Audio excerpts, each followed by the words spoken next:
Assalamualaikum warahmatullahi wabarakatuh.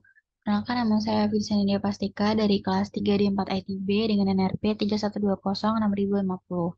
Pada video kali ini, saya akan menjelaskan terkait paper yang sudah saya pilih, yaitu mengenai algoritma KNN untuk memprediksi harga jual tanah. Nah, di sini terdapat abstrak, di mana abstrak sendiri ini diambil dari beberapa permasalahan yang hingga saat ini masih banyak dialami masyarakat, yaitu kesulitan untuk menentukan pilihan dalam memilih tanah yang strategis dengan harga yang sesuai dengan kemampuan. Hal tersebut eh, disebabkan karena kurangnya pengetahuan tentang harga tanah berdasarkan harga pasar. Berdasarkan permasalahan tersebut, maka dilakukan perancangan dan pembuatan aplikasi yang dapat digunakan untuk memprediksi harga jual tanah dengan menggunakan pendekatan algoritma KNN. Dengan adanya aplikasi ini diharapkan dapat memberikan informasi yang lebih akurat dan efisien tentang harga jual tanah serta membantu para calon pembeli untuk memprediksi nilai tanah sesuai dengan kriteria yang ditentukan. Data yang dikumpulkan berupa data sekunder dan metode yang digunakan adalah gabungan antara tahapan data mining yang dikenal dengan istilah Cross Industry Standard Process for Data Mining dan juga metode pengembangan yaitu menggunakan waterfall model.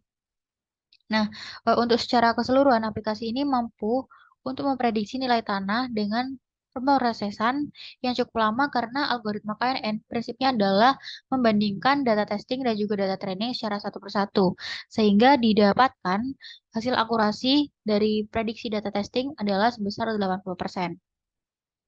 Nah, di sini terdapat bab satu yaitu pendahuluan, diambil dari pertumbuhan penduduk yang semakin meningkat juga mengakibatkan permintaan terhadap tanah juga semakin tinggi, di mana hal tersebut juga mempengaruhi eh, pergerakan tanah apabila pertumbuhan ekonomi negara semakin meningkat.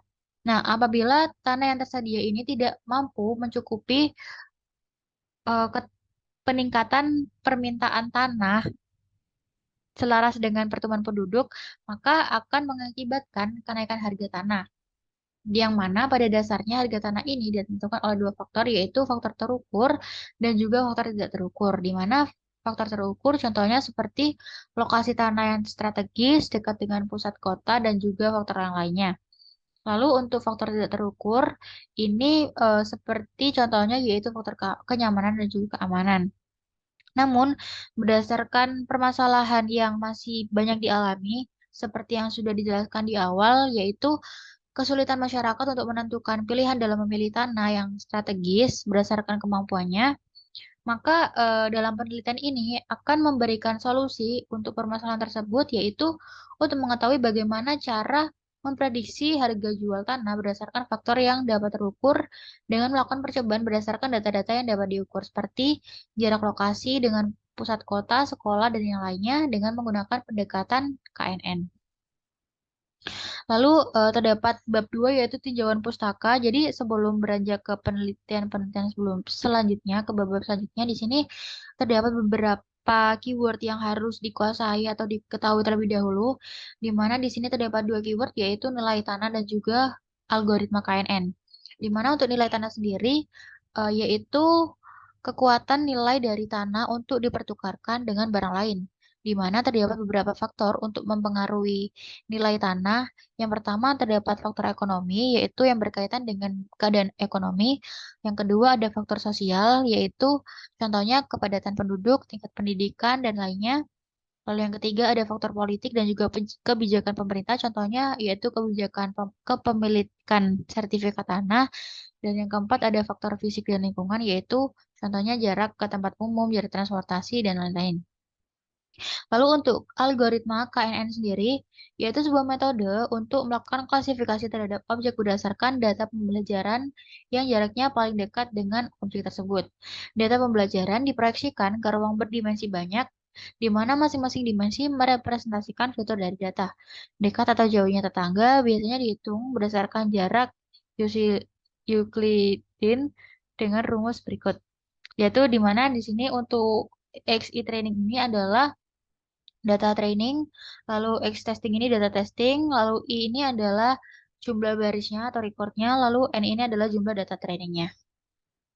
Nah, selanjutnya kita beranjak ke bab ketiga yaitu metodologi penelitian, di mana sesuai dengan yang sudah disebutkan di awal yaitu untuk metode yang digunakan ini adalah gabungan antara pendekatan metode waterfall dan juga metode data mining dengan istilah cross industry standard process for data mining.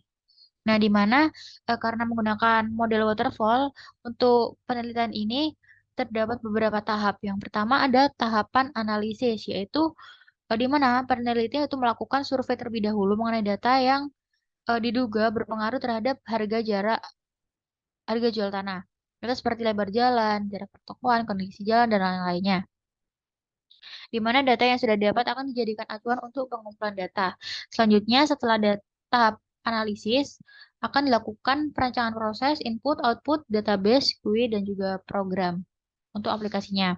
Di mana di sini sudah ada diagramnya, di mana yang pertama user nantinya akan menginputkan data baru atau data testing untuk diprediksi, yang nantinya hasil inputan data ini nantinya akan diproses melalui aplikasi data mining untuk prediksi data. Lalu setelah diproses akan menghasilkan output yang outputnya nantinya akan dikembalikan ke user. Nah, di sini terdapat prosedur dari aplikasinya untuk diagram sebelumnya. Jadi di sini dimulai dari input parameter K-nya, lalu dilakukan proses perhitungan jarak data testing dan juga data training dengan rumus sebelumnya, lalu diurutkan jarak dari yang terkecil hingga yang terbesar, lalu mengumpulkan kategori Y dari tetangga terdekat, lalu mencari kategori Y yang paling banyak muncul, lalu akan muncul output berupa nilai prediksi. Nah, di sini ada bab 4 yaitu bab pembahasan di mana di sini terdapat struktur menu dari aplikasi di mana pada struktur aplikasi ini terdapat dua data yaitu data training dan juga data testing di mana untuk data training ini digunakan untuk menyimpan kasus lama yang sudah diketahui nilai tanahnya. Sehingga ketika nantinya ada data testing ini eh, maka dapat diprediksi nilai dari tanahnya berdasarkan ukuran dari kedekatannya. Jadi sebagai contoh sampel data training di sini sudah disediakan. Jadi dalam data training ini terlihat dari masing-masing atribut yang berkaitan dengan sebuah data pada lokasi tertentu. Jadi di sini peneliti sudah mengambil data sampel yaitu mengambil data dari wilayah Surabaya sebanyak 100 sampel. Nah, selanjutnya untuk eh, selanjutnya di sini ada proses analisa data testing di mana untuk mendapatkan analisa ini kita perlu melakukan pengujian dari data training di mana untuk melakukan pengujian ini maka dilakukan input data testing dengan memasukkan jumlah data terdekat untuk dipertimbangkan. Lalu output dari hasil perhitungan jarak data membandingkan nilai atribut pada data testing dengan nilai atribut pada semua data training akan ditampilkan pada dialog sebelah kiri ini. Nah, selanjutnya di sini terdapat beberapa fitur lagi pada aplikasi ini terdapat fitur detail. Jadi untuk kita melihat detail dari perhitungan data training dan juga data testingnya itu kita dapat mengakses fitur ini yaitu menu detail. Yang selanjutnya di sini sudah tampil beberapa form yang dapat menampilkan semua data yang dibutuhkan dalam proses perhitungan jarak.